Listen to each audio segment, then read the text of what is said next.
So today magluluto po tayo ng pork stew. So i-brown po natin yung potato at carrots pansamantala.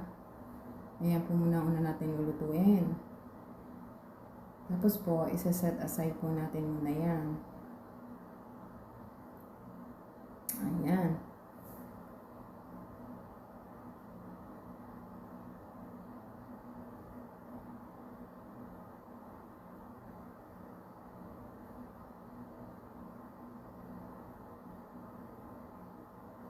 Tapos po, brown po natin yung pork.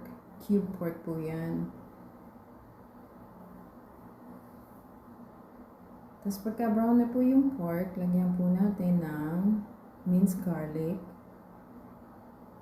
Igisa po natin yan. Tapos add po natin ng onion. Chop onion po yan.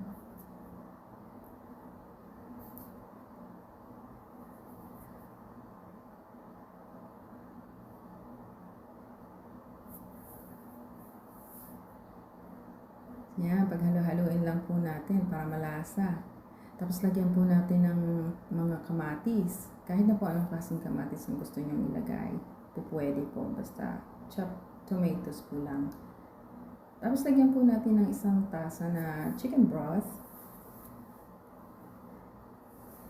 Pakuluan po natin yan para mas malasa.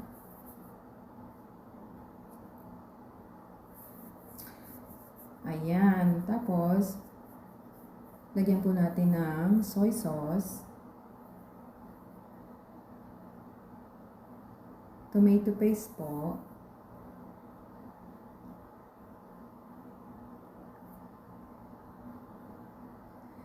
salt to taste,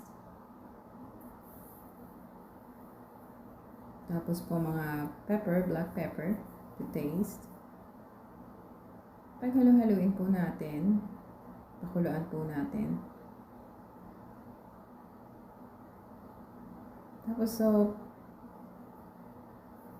ayan na po. So lagyan po natin yung ating nilutong carrots at saka patatas kanina.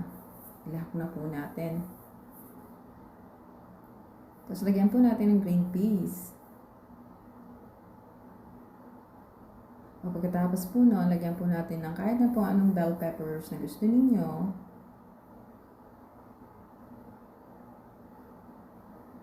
So pagkatapos po nun, kubera natin, tapos iserve po natin sa mainit na kanin pagluto na. Yun lang po. Salamat po.